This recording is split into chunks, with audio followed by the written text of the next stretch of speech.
Hello, my friend. I welcome you to our conversation this Tuesday, August 22nd. Today is Folklore Day, the day of root culture. The music, the dance, the costumes, the food, right?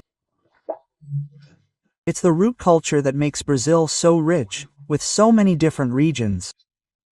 A scholar of this, Camara Cascudo, for example, from Rio Grande do Norte, Rel Tavares, Mar do Andrade, Inesita Barroso. This is Brazilian root culture. Does it receive funding from the One Law? I'm reminding you of this because Brazil Paralelo just released a documentary, right, to my friends, the law. Well, 1942, August 22nd, Brazil, under Getúlio Vargas, declares war on the Axis powers, Germany, Italy, and Japan. In 1954, on August 22nd, in the Republic of Galeão, which was investigating an attack on journalist Carlos Lacerda, which ended up killing Major Rubens Vaz, the brigadiers demanded Getúlio Vargas' resignation, and he responded, "I'll only leave here dead," from the Catete Palace. And indeed, 2 days later, he committed suicide. 1976, my first year in Brasilia, August 22nd, a sad day, the founder of the capital, Juscelino Kubitschek, dies in an accident on the Via Dutra highway. His body is in the JK Memorial in Brasilia. I witnessed the moment this memorial was created. Mrs. Sarah, I helped Mrs. Sarah get President Figueiredo, and I heard President Figueiredo say to her, "You're going to have the land as a memorial in the best spot in Brasilia, because it's necessary to undo an injustice the revolution inflicted on your husband." In 1964, Solino voted for Castelo Branco for president, and José Maria Alckmin for vice president, right? Other candidates were General Dutra and Juarez Tavera, right? He voted for Castelo Branco and was then ousted in June of that year, 64. A little bit of history. Don't forget to subscribe if you haven't already, and at the end to leave a like or dislike.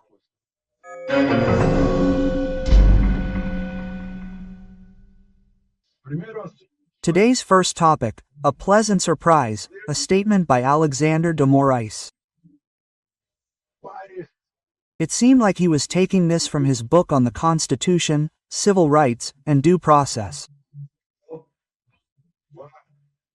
He ordered the closure of 6 investigations against 6 well-known businessmen, and asked the following questions, among others. He said, well, the lack of just cause is clear. What were his actions? Quote, what means do they have to commit these acts? What harm have they done? And the answer is nothing, zero vacuum, right? Because someone snooping, spying, whistleblowing, right? Entered the group, overheard the group of businessmen talking about.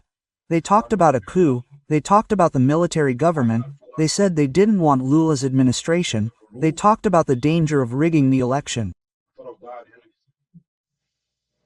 And then the PSOL and Senator Randolfo Rodrigues filed a lawsuit against them in the Supreme Court. There were 8 of them.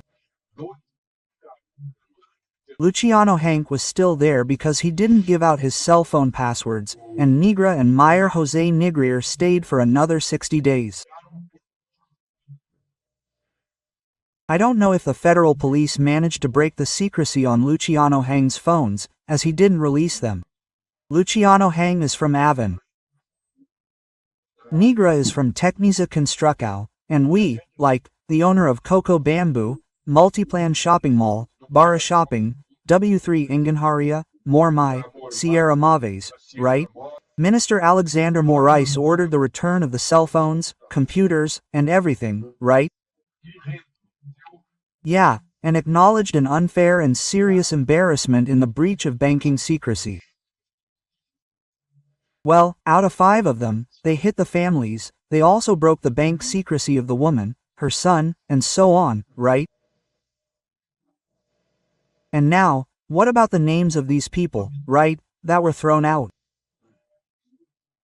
This is up to the others, I don't know, over 1,000 or those 1,156. What did they do?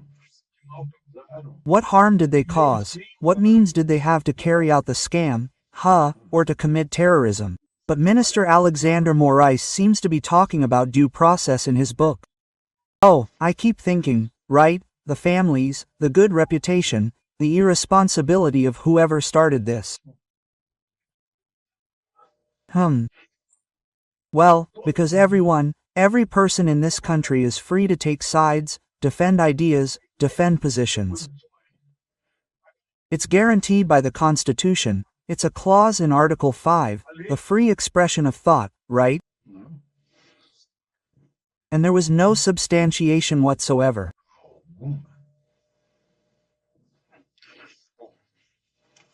Well, there's another case in the Supreme Court. It went 9-2, considering Congresswoman Carla Zambelli a defendant in a case involving weapons, right? Well, I wanted to talk about journalism. Journalism puts in the headline, in the lead, right? Carla Zambelli with, became a defendant, illegal possession of a weapon. And then in the countryside, they say that the Attorney General's office even requested the cancellation of her weapon license. Wait a minute, it was legal, but she has a weapon license, right? Well, it's just a lack of complete attention to understanding what's going on, a lack of logic, because the person hasn't yet learned the meaning of words, nouns, verbs, right, to know exactly what they're reading or writing. It's incredible. Now, her defense claims she was having lunch with her son. Her son must be around 16, 17, I don't know. And she was being insulted by a truculent guy. She grabbed the gun. Now all she had to do was yell at him, right, telling him to get out of here. But she still went after him. I think she overdid it. She went out into the street with the gun. Everyone who has a gun permit knows this, that it's not for conspicuous use, right? Well, and using it in public places is a last resort, in defense of life, right? Well, they'd just have to say, get out of here, right? Now there's something talking about justice, knocking on the door of citizenship. One thing is the silence. My God, the silence of journalism. It makes me sad. It seems like he's dead, lost his tongue, lost his brain, right? We defeated Bolsonarism, a speech by a Supreme Court justice at a uni Congress. And people want to know, it's a statement, we, yes, me and other people who defeated, it was said by a minister who was president of the Electoral Court, that when preparing for a presidential election, right?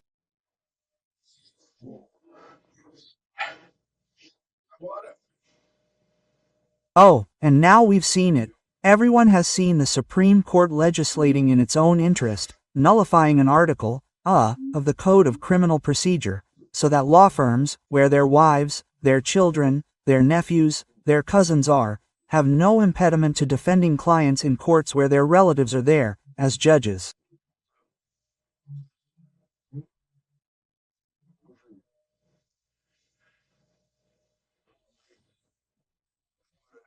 Oh, Judge Eliana Kalman, pray Eliana Kalman, who dismantled so much unethical conduct in so many courts out there.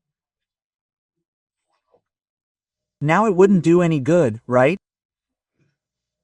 Oh, the inspector has no authority over the Supreme Court, not even the National Council of Justice.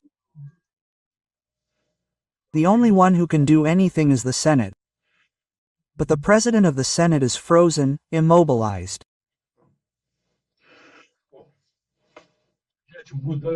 No, well, guys, changing the subject, did you know that earlier this month, the US FDA, which is the Brazilian regulator of the Brazilian Health Regulatory Agency, Anvisa, approved ivermectin to treat COVID?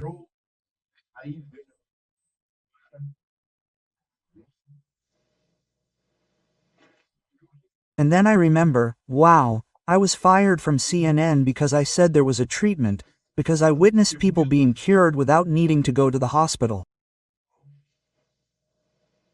So I keep thinking, I'll keep on saying this.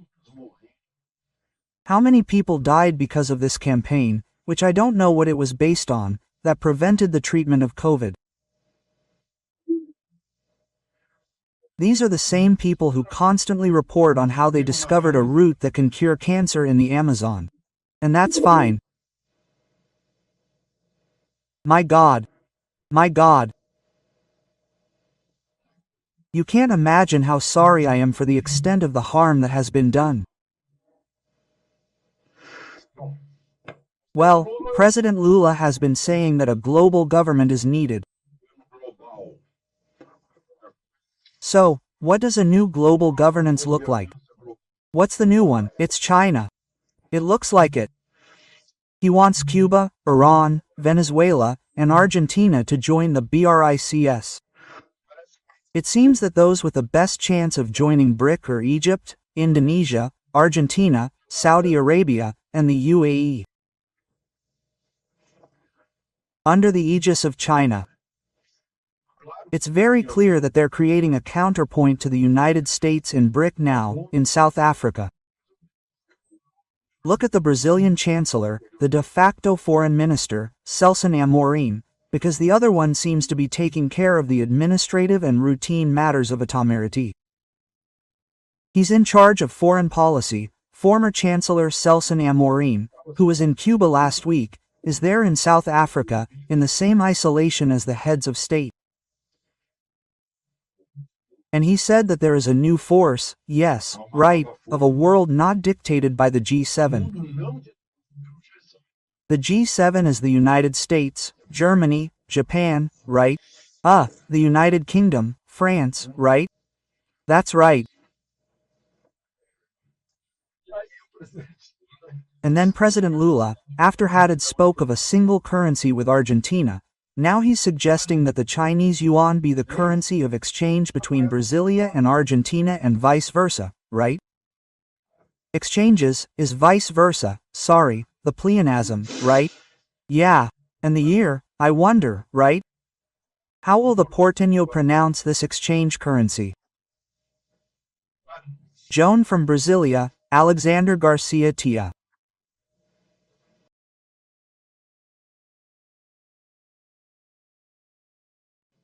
Hello, my friends. Time for our meeting this Wednesday, July 26th, Grandparents' Day.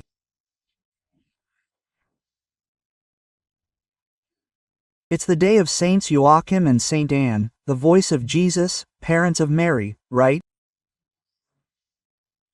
On the maternal side, right?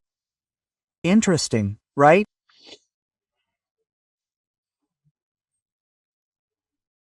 Yeah, it's a Portuguese twist to honor grandparents, but I think it was Arab culture who really invented it, because in Arab culture, while parents go out to work, grandparents take care of raising their grandchildren.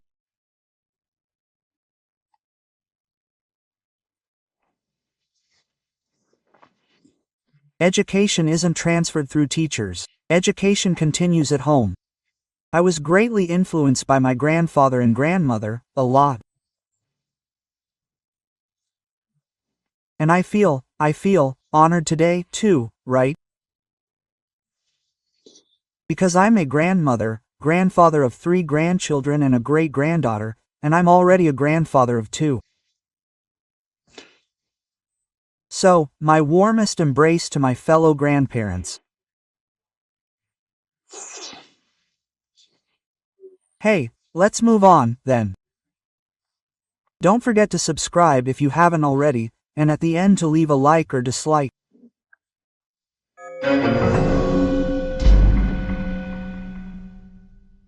Well, first topic for today, right? Yesterday I talked about former firefighter Maxwell, who was arrested at his home, where he was serving a 4-year sentence under house arrest for perverting justice. A. Untraceable. Always the correct address, but not known. He's in Brasilia, in a maximum security federal prison, reportedly to protect his life, to prevent any corruption. But I don't understand why he was at the correct address, which everyone knew for the last 3 years, and no one knows if he's been the target of any attempted murder, even if he was going to appear before the courts. Strange, right? Another strange thing is that this informant turned state's witness, but Elso Queiroz wasn't awarded a plea bargain. The public prosecutor's office itself said it has no proposal for a reduced sentence or any kind of favor. Strange too, right?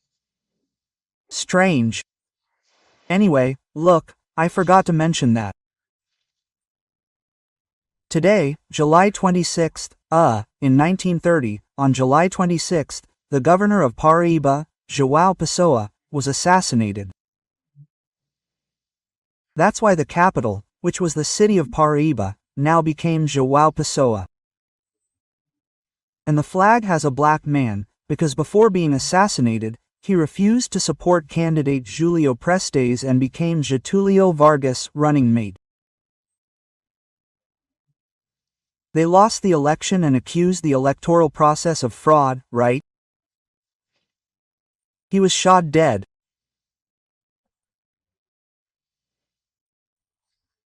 After the election, in a bakery in Recife, by a lawyer and journalist, João Dantas, who was furious because letters he and his girlfriend, telling of adventures, intimate, were published. And he blamed the João Pessoa police for something like that, and went there and shot him dead. Later, João Dantas and his partner in crime were killed. They died in prison. His girlfriend ended up going to a convent, but there she took poison and died praying the Lord's Prayer. It was a tragedy. João Pessoa's body was toured throughout the country and was the cause that mobilized the country for the Revolution of 1930, which overthrew President Washington Luiz, prevented Júlio Prestes from taking office, and Getúlio remained in power for 15 years.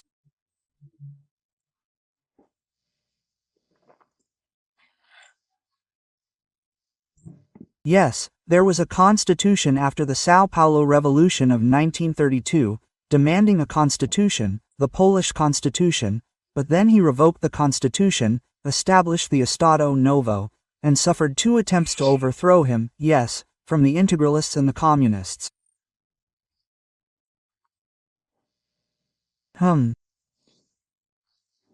Anyway, a little history to talk about a political crime. They say, there was a cause, and maybe because of the letters, but deep down it was political. Just as it was political, I told you, it's also the anniversary of the bomb at Guararapes Airport, and to this day, no one has discovered who planted it. It killed 2 people, a journalist, an admiral, injured 14 people, and took the leg of the Santa Cruz gunner, which paved the way for an internal revolutionary war. Then all that passed, the amnesty came, folks. After the amnesty, we had 2,000, 2,030, 250 politically motivated deaths. Since 1979, over 2,000 politically motivated deaths. After Marielle was killed, the councilwoman had, I wrote it down here, but my God, it wasn't a small number. After Marielle's death, 300,327 politically motivated deaths.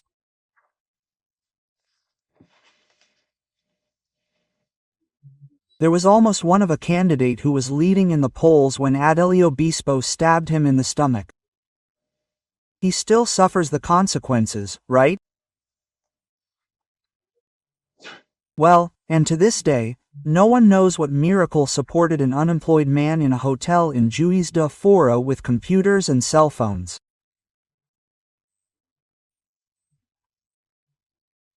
What miracle brought down from heaven Ex Mina, his lawyers? What miracle allowed Adelio to register his presence in the federal chamber on the same day while he was in Juiz de Fora? Only Saint Anthony could do that, right?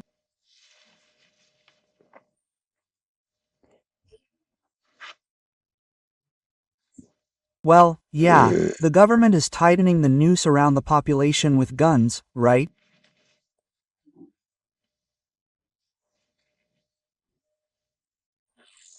Well, now it's being reported that it also hits the .38 special caliber. .38. P.38 means 0.38 inches. It's actually 0.357 inches or 36, right? Or 9 millimeters, 7.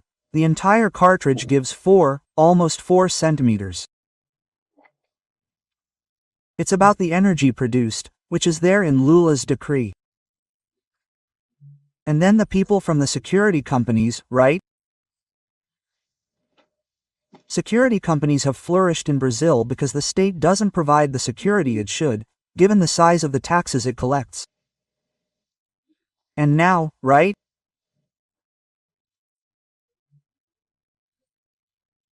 Another thing, senators like Demers Alves and Eduardo Guirao are asking the Minister of Human Rights, Professor Silvio Almeida, when he's going to visit the women imprisoned in the Hive, political prisons, the men imprisoned in Papuda, which totals 200.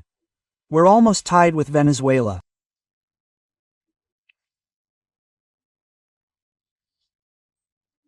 Venezuela has 282 political prisoners, right? Well, Mayers also said, if he's still a minister in August, it's because the president is handing over ministries that previously belonged to the Workers' Party, PT, to centrist parties to secure stronger support in Congress, since, by the will of the voters, he wouldn't have the support. He'd have 73% center-right in the Chamber of Deputies and 67% center-right in the Senate. But there's a certain disloyalty to voters and the names of the parties. And then things change, right? Well, the president is also on the subject of these political prisoners, with a bill to severely punish any attack against heads of power with 40 years in prison.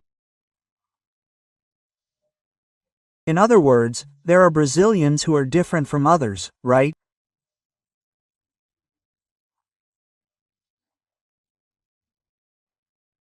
Some are more equal than others before the law, contrary to what is stated in the Constitution, in Article 5 of the Constitution, in Caputo, that all are equal before the law, right, regardless of differences of any nature, but some are more protected by the law that tries to deter any kind of threat with greater penalties, right?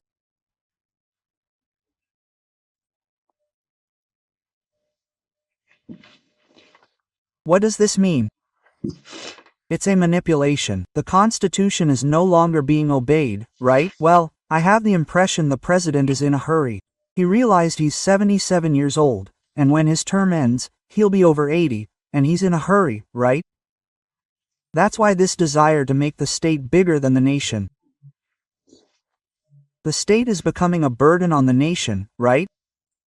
The state bigger than the nation is the inversion of democracy, right? Because power emanates from the people. The people are the ones who make the nation, which organizes itself into a state to be able to provide public services to its boss, which is the people. That's clear, right? I don't know why so many people don't know this. It should be the homework and the teacher's duty to talk about it, right? This is citizenship, democracy, right? The point is to punish citizens who go to the police and such, right? To prevent the population from resisting state oppression, which is the reason everyone has guns in the United States, right? The good thing, right?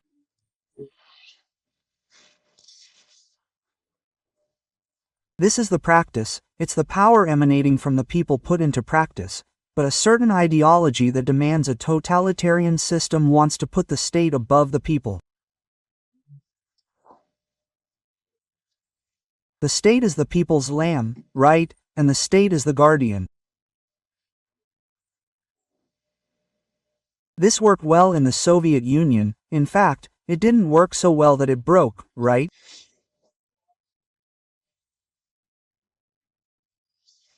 By the way, back in the old Leningrad, now St. Petersburg, on the shores of the Baltic Sea, our former President Dilma was president of the BRICS, because a meeting between Russia and the heads of government of Africa was taking place there, right? And she went there because the South African one is there. South Africa, Russia are part of the BRICS.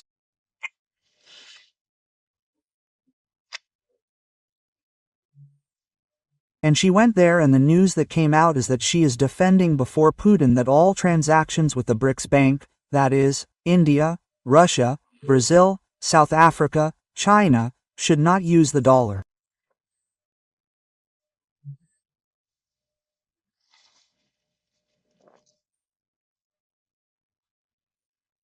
Well, I think it will contradict Adam Smith, right, that in a market economy the most important currency, the one with the most liquidity, right, the one with the most circulation. Maybe Keynes, John Mayer Keynes, think the state has to impose something, right? But I'm going with Garinch's theory, who once asked if we agreed with the Russians. Did she agree on who buys and who pays? If she trusts any other currency more than she trusts the Brasilia dollar, Alexander Garcia.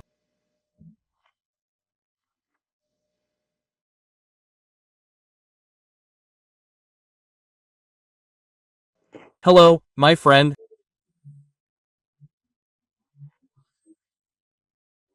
It's time for us to meet this Sunday, June 22nd. On June 22nd, 1874, a submarine cable between Brazil and Europe began operating, connecting Brazil to Europe.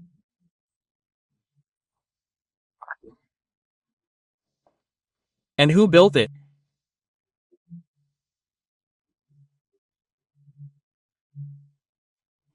A Brazilian, Irineu Evangelista de Souza, the Viscount of Mauá, a great Brazilian. He lit up Rio de Janeiro, built a railroad, had a foundry, that is, metallurgy in Rio de Janeiro.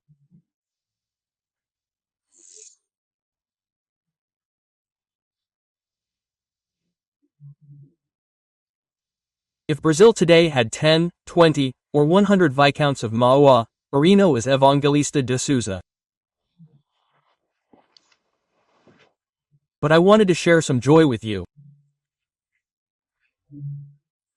I went to Rio de Janeiro on Corpus Christi Thursday and had a very pleasant surprise.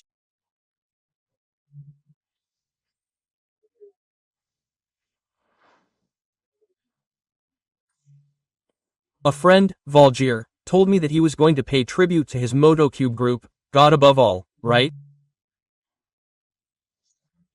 Brazil above all and God above all. It's the name of the motorcycle club that was going to pay me homage at 5 p.m. in front of the hotel. Oh my God.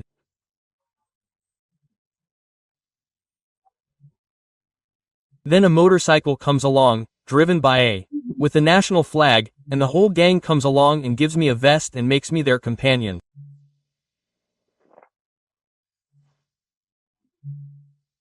It was a great homage. I was very happy.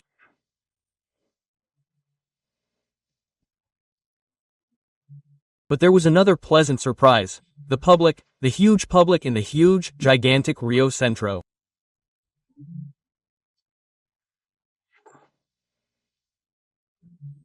I didn't imagine so many people would be interested in books at the Bienal. Bienal, 2025, Rio de Janeiro. I was there on the last day of the Bienal.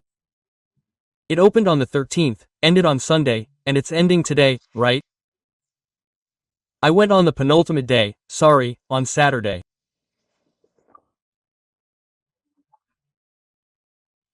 First, I signed a book that I had written the preface for, Storm in the Amazon, telling the adventures and missions of the Brazilian army in that region called Cabeça do Sal.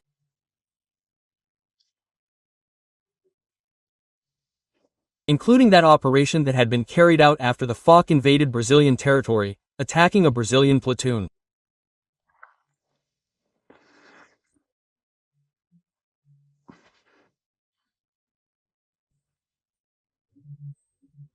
Well, then I went to the Zeraldo Auditorium and, together with Dennis Garcia Xavier, we had a sort of colloquium about the book, mainly.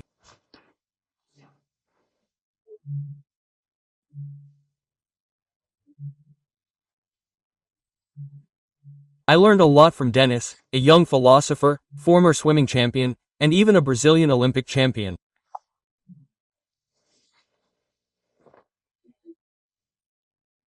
And then we went to the LVM stand to sign the book.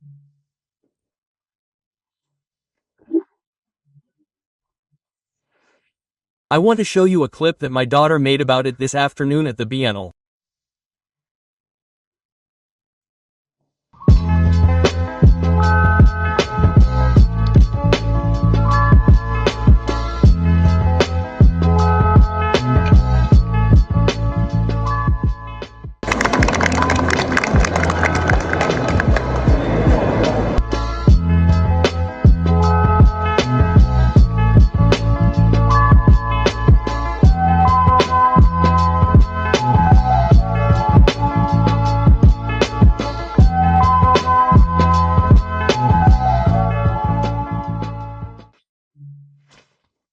Well, remember to sign up and at the end to like or dislike it.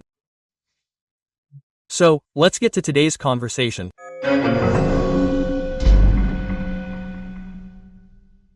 Well, today I'm going to start with a subject that is not Brazilian, but it concerns Brazil, because Brazil is part of the world, right? And the president of Brazil has already taken sides. He is on Iran's side and against Israel, clearly, right?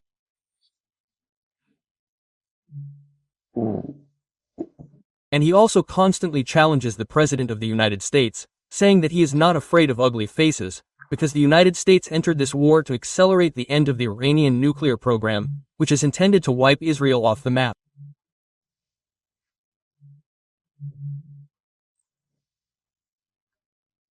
Make a nuclear bomb that kills all Israelis, right? Hitler didn't have a nuclear bomb at the time, he used crematory ovens. Now it's the equivalent, right? Because a nuclear bomb is also a gigantic crematory oven with a much higher temperature.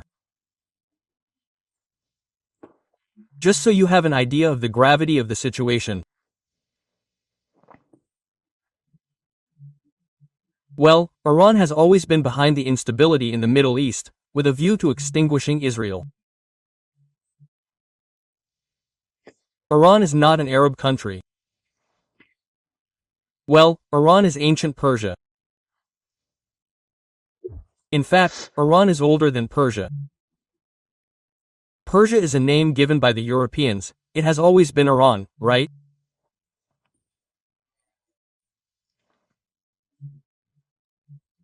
And after the dictatorship, it was an open, democratic, monarchical regime. It's Western, with Western characteristics, beautiful, well-dressed women, bikinis on the beach, right?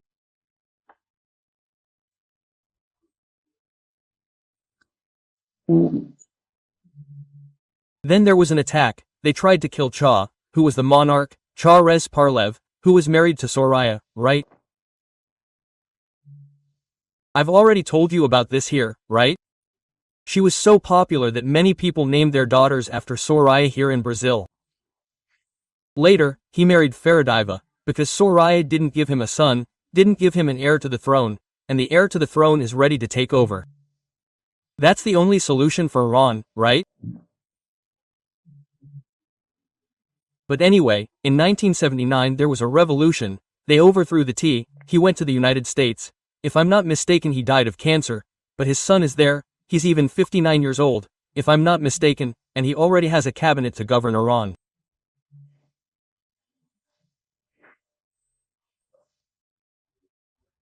And then Ayatollah imposed a theocratic and, religious dictatorship, with the precepts of Shiite Islam.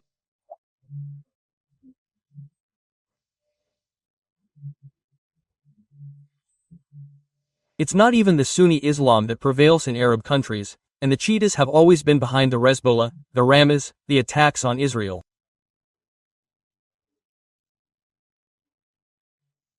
Just to give you an idea, right? Well, they were preparing a nuclear bomb or nuclear bombs.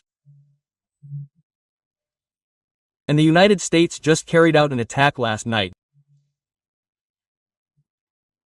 They called it the Midnight Hammer, which actually went off at around 2 a.m. local time, 6 p.m. US time.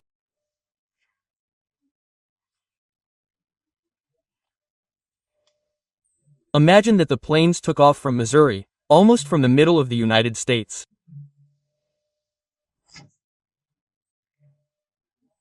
They traveled for 18 hours, 2 pilots in a cockpit, 18 hours to complete a mission, refueled several times in flight. They sent some planes to the west and others to the east to throw them off the scent.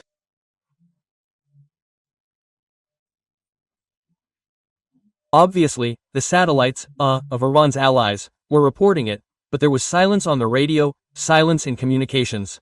Precision strikes were made on 2 nuclear facilities, with those bunker-busting bombs, you know, that penetrate granite and concrete and then explode.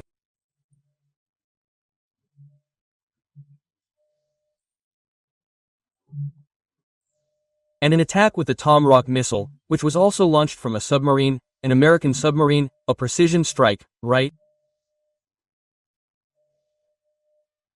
Well, it looks like there were 17 bombs. I wrote down the number of those bunker-busting bombs they used. Well, plus the planes, there were 14 bombs.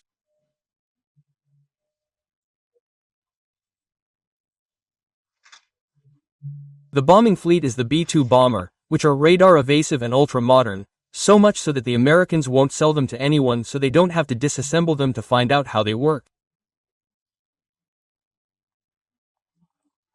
7, right? Plus the refueling planes.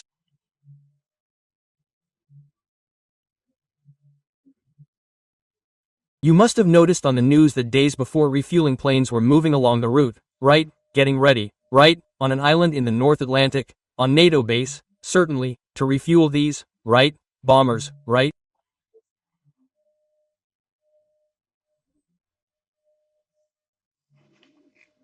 Well, and then 3 nuclear facilities were hit. Now they're talking about the following. Oh, Iran is going to react. Well, the Iranian parliament ordered the closure of the Strait of Hormuz, through which almost 30% of the world's oil passes from the Persian Gulf to supply the world. Only if they blow up ships in the canals. Because if they deploy coastal artillery and such, the coastal artillery will be nullified, neutralized, certainly to continue passing, right? Oh, they also talked about attacking nearby American ships. Wow! If they do that, the retaliation will be the destruction of what remains of the Iranian artillery and navy, right?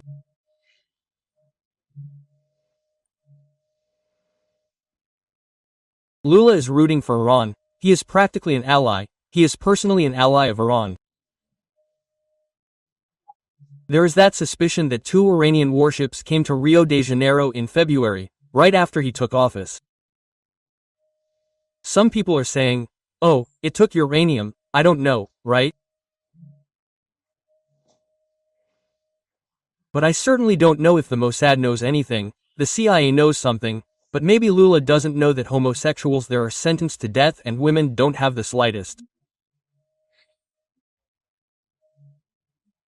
Women are, not even second class, third class, no chance, right?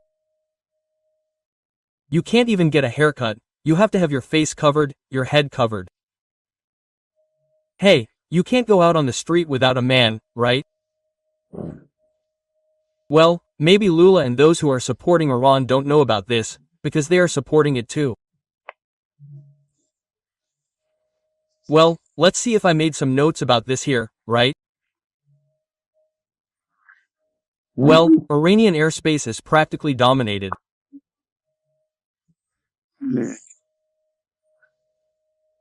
Well, there was no anti-aircraft artillery, missiles, land, air, against the fleet, the squadron, the American squadron that went in there. There was no reaction from Iran. Iran was surprised, maybe, but maybe not anymore. The arsenals are being attacked in surgical strikes to avoid civilian damage there in Iran. I think that's it, then, right? Well, Iran's Islamic Shiite ideology is world domination and the extinction of Israel. Then you'll say, wow, China didn't do anything. Yes, China has a lot of interests in Israel, just like the Arab countries over there that are benefiting from Israeli technology. And Putin is busy with Zelensky, he is busy with Ukraine, he is not in a position to act from a distance, right? Just as he is no longer in a position to act in Syria, since he was not in a position to do so, he had to leave Afghanistan, right? Afghanistan is difficult. The English couldn't do it, the Americans, the Russians couldn't do it either, the Americans couldn't do it either. It's a mountainous region, right? It's more or less similar to the situation in Vietnam. It's a people defending their territory. From Brasilia, Alexander Garcia.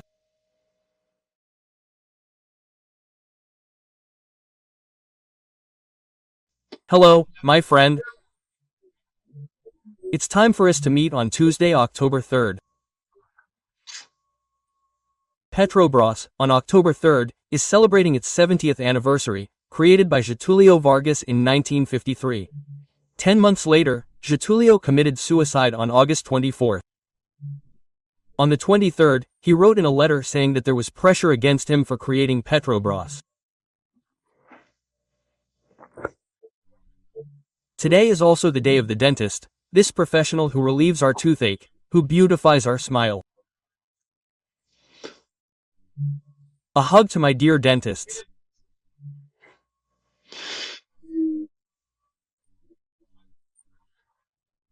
And it is also worth mentioning that in 1979 Humberto Teixeira, one of Gonzaga's partners, Luis Gonzaga, died.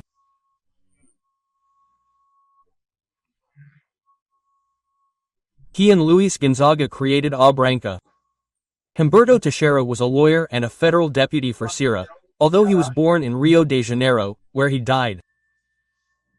Here's the record, right? I think that he, along with Luis Gonzaga, is also the king of Baião, right? Because Luis Gonzaga and he designed Baião, right? This northeastern rhythm. And I wanted to mention it here, I forgot yesterday, right? Yesterday, my friend, journalist Julio Ribeiro, started the Mais Sinal Mais Brazil radio show. I'll mention it here.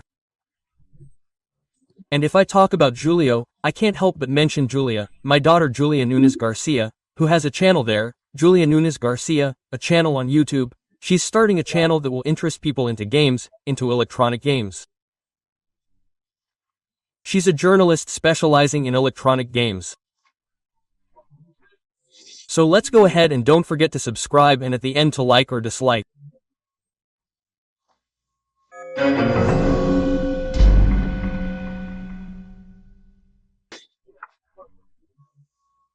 Guys, it's the day after tomorrow, Thursday, the 5th, 35 years since our Constitution.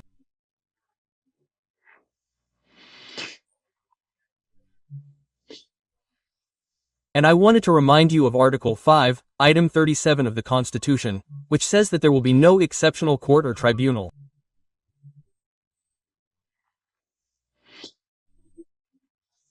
I'm mentioning this because, you know, it crossed my mind, Minister André Mendonça removed it from the virtual trial. Imagine that we have a virtual trial, which is a generic collective trial and that is being applied to protesters, right?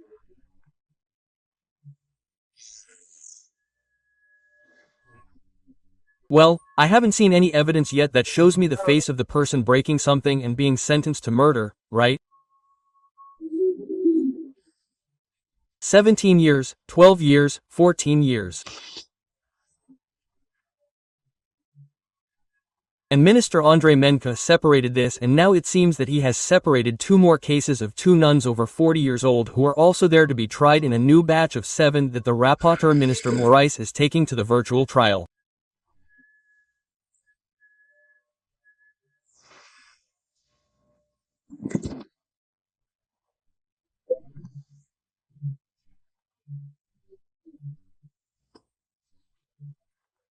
Oh, I spoke about the Constitution. I can't help but quote for you another little excerpt from the speech of the President of the Constituent Assembly, Deputy Ulysses Guimaraes, brandishing the Constitution aloft, on October 5, 1988, around EH. It was 3:40, at 3:50 p.m., around 4 p.m., he says the following: morality is the core of the nation. Corruption is the termite of the republic. A republic soiled by unpunished corruption falls into the hands of demagogues who, under the pretext of saving it, tyrannize it.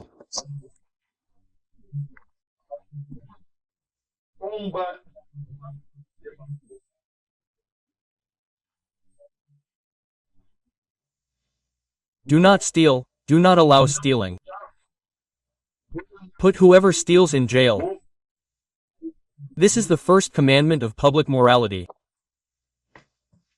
Dr. Ulysses Guimaraes. Dr. Ulysses. Words that should echo in everyone's ears.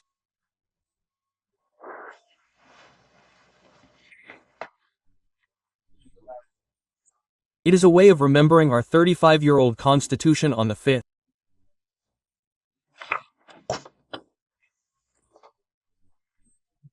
Well, Supreme Court Justice Nunes Marcos suspended a general breach of confidentiality of the former director of the Federal Highway Police, Silvane Vasquez. And then this breach of confidentiality was promoted by the CPMI.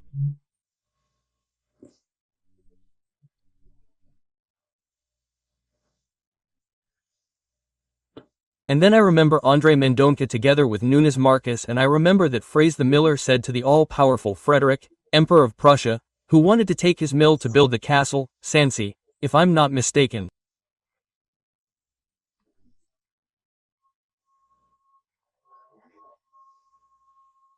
There are still judges in Berlin. I even posted that on Twitter talking about CPMI, right? My God. One of the largest soybean producers in the country, Agino Badim, from Sorriso, Mato Grosso, went there. I saw Sorriso being born. My God, how those people work.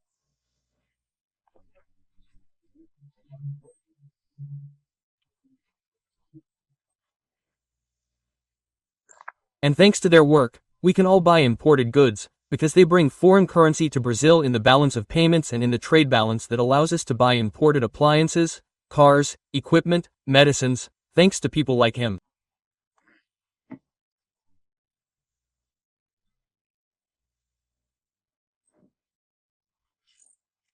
He went there to CPM humiliated as a coup financier.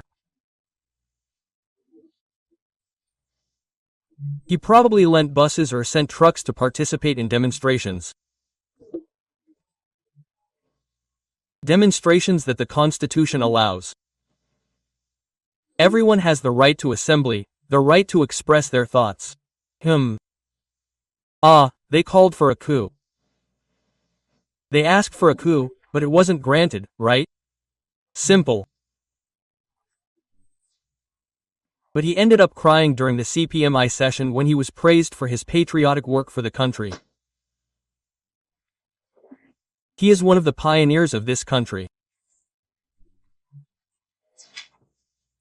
In fact, Dr. Ulysses mentions these people. He mentions more than once those who pushed back Brazil's borders, in addition to Tordesillas, who took the country, who took Brazil from the coast like a crab and conquered this entire savanna. Dr. Ulysses talks about these hard-working people. I said, working people, do you remember the iron bridge that fell?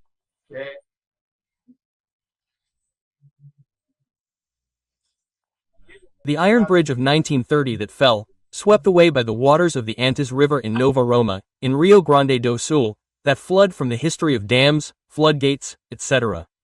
Well, I said at the time that the people of Rio Grande do Sul are different. They don't wait for the state, that is, for the government.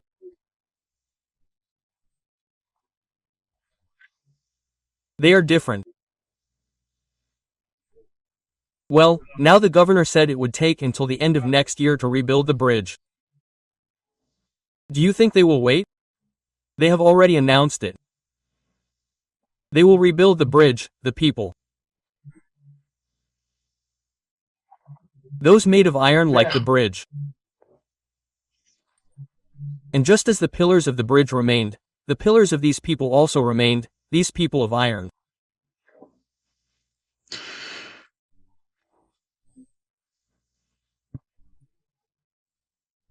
Well, my people, I wanted to talk about an election, Sunday's election here in Brasilia, based on an interview with Judge Belinette, Roberval Belinette, who heads the electoral court of the country's capital, gave a full-page interview today in Correio Brasiliense.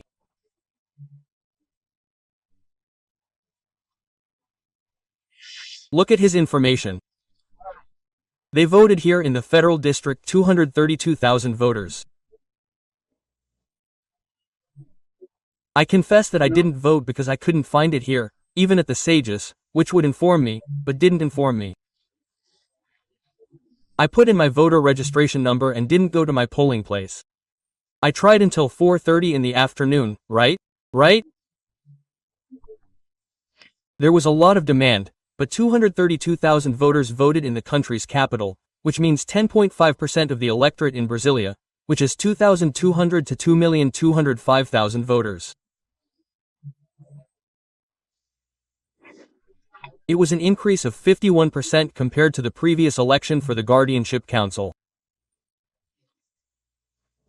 There were 1,253 candidates for 220 seats. Well, the most voted candidate had 2,014 votes. A social worker, native Vieira, from the Guardianship Council of the Plano Piloto of Brasilia was re-elected.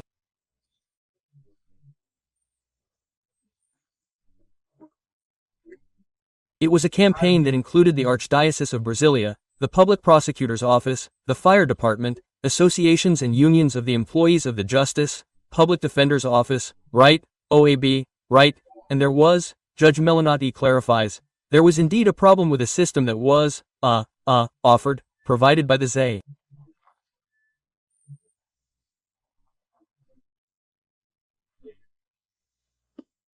When it came time to count all the votes, it didn't work properly. There were 1,169 ballot boxes and they all issued the ballot. The ballot was sent to the door of the session, but when it came time to add it up, it didn't add up. So people from the TSA had to come and replace the system with a new one. According to Judge Belinette, the result was supposed to be at 6 p.m., but the result was at 2 a.m. Here's the record. But I haven't said everything about the CPI yet, my God, because today they keep trying and it doesn't work. The government has a majority. Now, by 14 votes to 10, they were unable to summon the commander of the national force who was there in formation at the Ministry of Justice waiting to act and didn't act. But they can't find an explanation. I keep wondering what the government supporters want to hide. By the way, in the first the day after January 8th, Lula made a statement saying that he didn't need a CPI.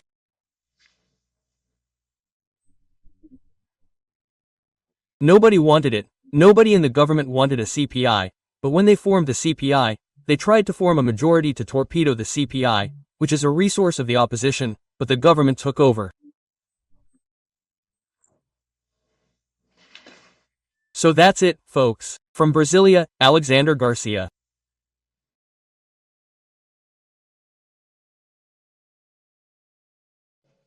Hello, my friends. This is the big moment, our meeting on this Tuesday, November 16th. Today I received news from his son that a great friend had passed away on Friday. I didn't know. His son called me today. Celso Franco, a naval captain, but above all, the man who brought order to traffic in Rio de Janeiro during the Negrão de Lima era, the Guanabara era. He became famous mainly because he put an end to the honking in Rio de Janeiro, which was driving people crazy, right? He organized traffic everywhere, lived for that, right? Well, then he left the Navy and started working to save lives in Brazil. I have a series of books here, all with dedications. This one, then, Ultrasound of Brazilian Traffic, is the last one. Hey, I promised him and I kept it. I delivered it to the Minister of Justice, right, who is under the jurisdiction of the National Traffic Council, then Sergio Moro. I also delivered it to the congressman who is the rapporteur for changes to the traffic code. Here's another book of his, Traffic, as I Understand It.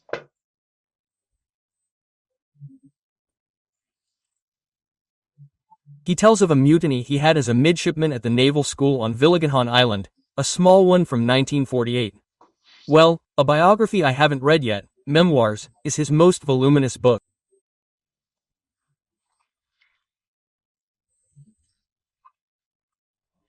I see here that it's 760 pages long. And this was what guided me for a long time after the traffic code came out. Brazilian Traffic, his new code, analysis, and suggestions. Very good, very educational. Here's a tribute to 95 years of productive, fruitful life, for the good of the country. We lost a great Brazilian. I lost a friend of a quarter of a century. Well, if you haven't subscribed yet, join us, and at the end, don't forget to leave your like or dislike.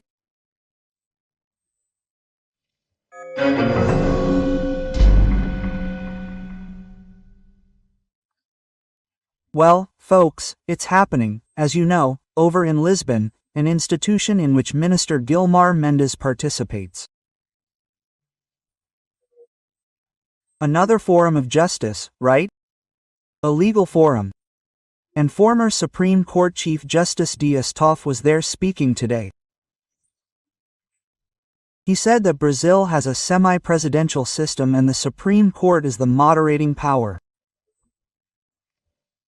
It's always presidential, really, because they took away powers from the President of the Republic, although, you know, it's our habit here not to care about popular consultation. The plebiscite showed over 86% of voters saying they wanted a presidential regime, right?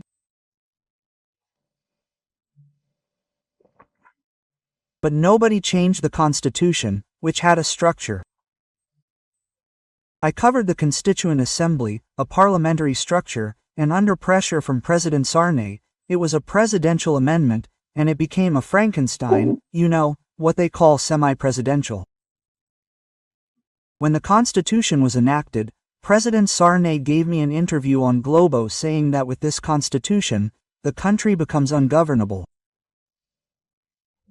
Well, and so he's right, yes, the regime is already semi-presidential. Rodrigo Pacheco was there saying that we need a semi-presidential regime. It's not the regime, right?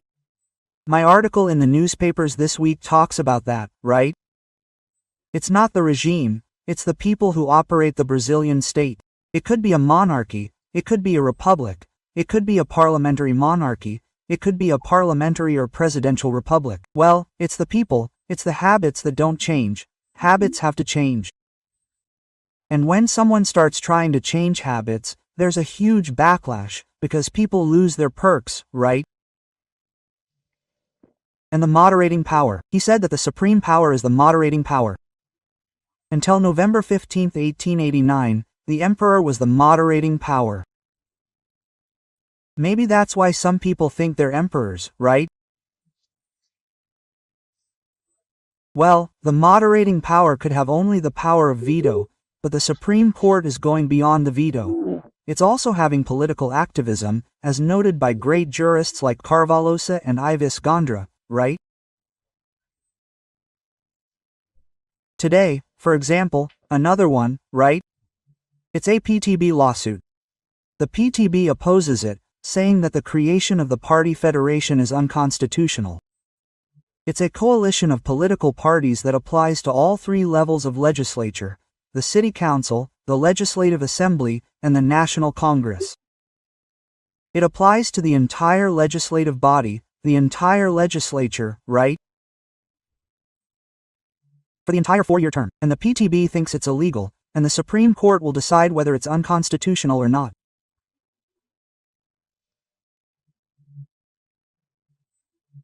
By the way, in the Chamber's Constitution and Justice Committee, today they were voting on the admissibility of a constitutional amendment proposed by Representative Beaquises to lower the maximum age for judges of superior courts from 75 to 70. But the opposition prevented the vote, so the vote is postponed, right?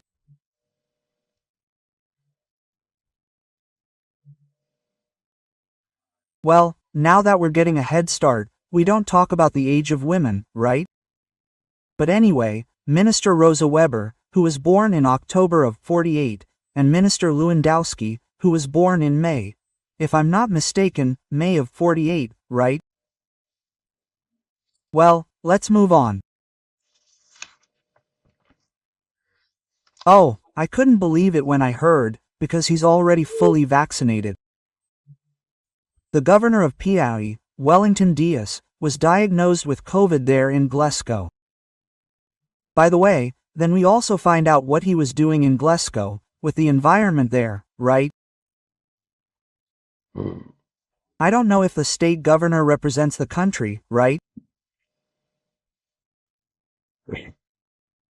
There are a lot of people complaining that Bolsonaro is attracting investment and increasing Brazilian trade in Arab countries now, but the governor was there in Piauí with his entourage. He's from Piauí, and there he has to be tested periodically. They confirmed that he has COVID. He was vaccinated on May 11th and again on August 2nd.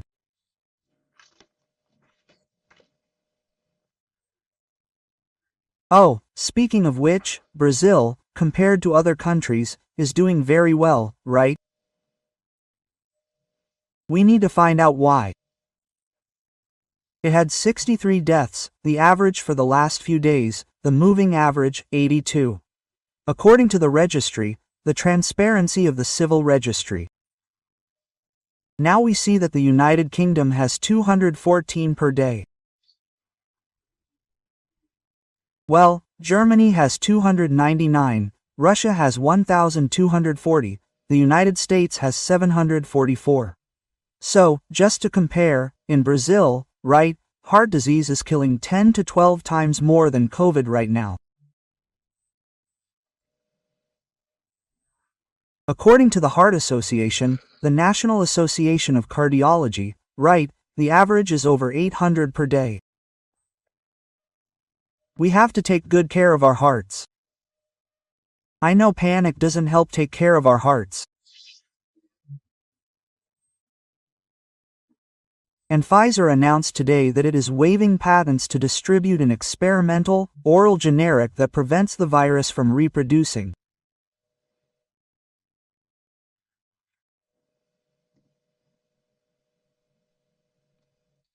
Folks, today marks the 1-year anniversary of PIX, a creation of the central bank. The banks weren't very pleased, because they lose money, right? There are already 110 million Brazilians registered with PIX, which is moving $550 billion per month. And by the end of the month, PIX SAC and PIX Troco will be available. I confess I don't really know how PIX Troco works. You'll be able to withdraw PIX, right? Put your PIX there, you'll be able to withdraw anywhere. Well, let's go to the Middle East for the good news. Sensational, right? Well, just in agriculture. I was just looking at the October data, another record. Brazilian agriculture alone exported over $9 billion. And the Arab countries represent 4%. Brazil's fourth largest trading partner. Brazil exports mainly chicken and coffee, mate tea too, but it has the opportunity to expand this range. Why?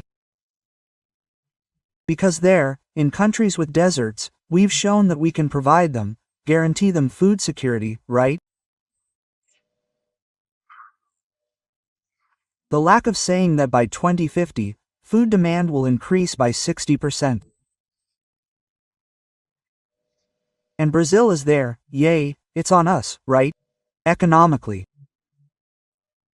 Our vocation is to produce food in just an area of agricultural cultivation of 8% of national territory, much less than the country's indigenous reserves.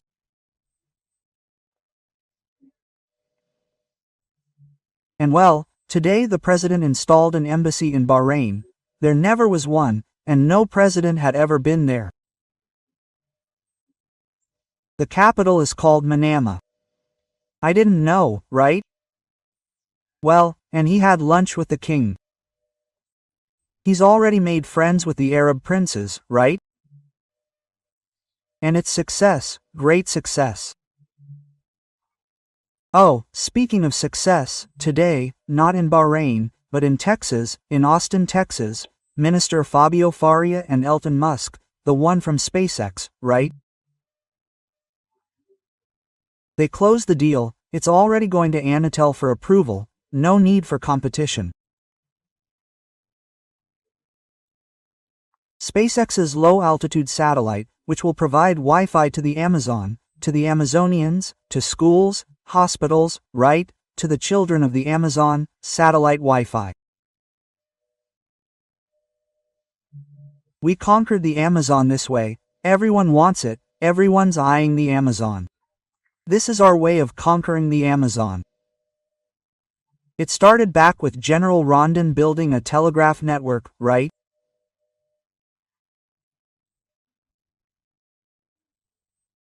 This is the conquest of the Brazilian Empire that Goberry talked about back then with our presence, and finally, it will mean a great arrival, the fifth grand laying fiber optics in the Amazon riverbed, right?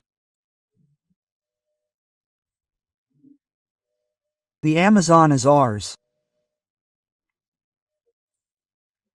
We're telling them, well, going back to the Arab countries, right, we're debunking that thesis that said, no, Brazil turns its back on the Arab countries, only cares for ideological reasons, like Israel.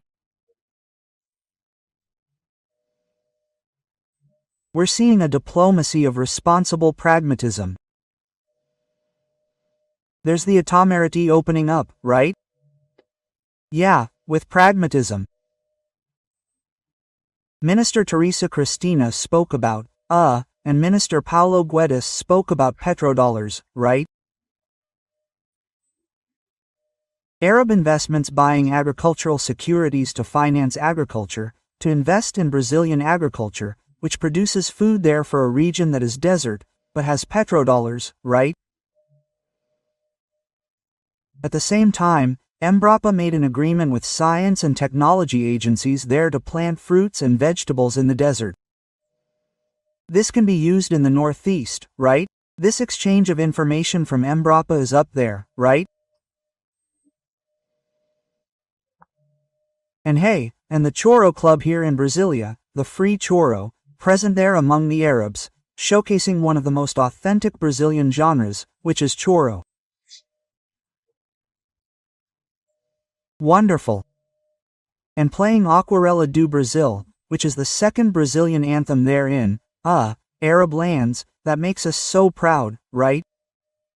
And speaking of pride, the Brazilian flag in the hands of Lewis Hamilton, 7-time Formula One world champion, there in Interlagos.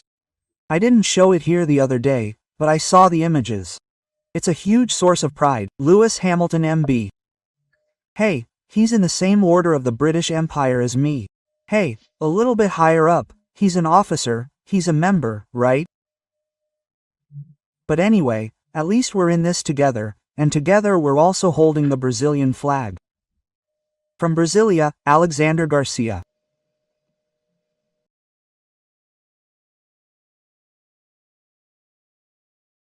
Hello, my friend. Since you're already familiar, I'm going to share with you this special date, December 26th.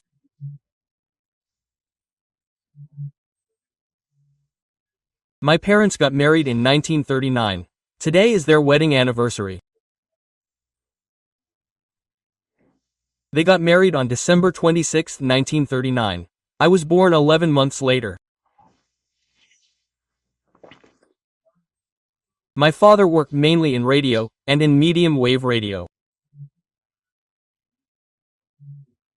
I'm saying this because on December 26, in 1933, frequency modulation was registered, a patent for frequency modulation, which gives a purer sound. And it's only today that we have the vast majority of radio stations using frequency modulation. Okay, let's get to today's topics. Don't forget to sign up, check your registration, and at the end, leave a like or dislike.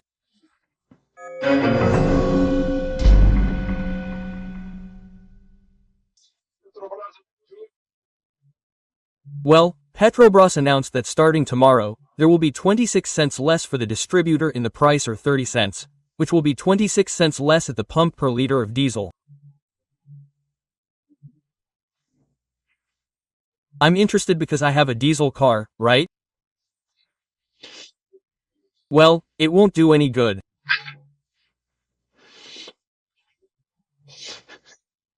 On January 1st, the tax on diesel will be re-taxed, which is equivalent to 0.30 cents, and it will also remain the same.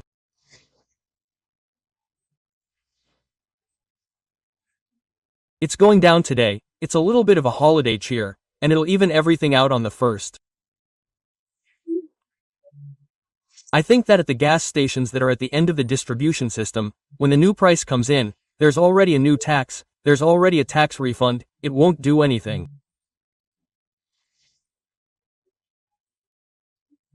But it's worth thinking about why a state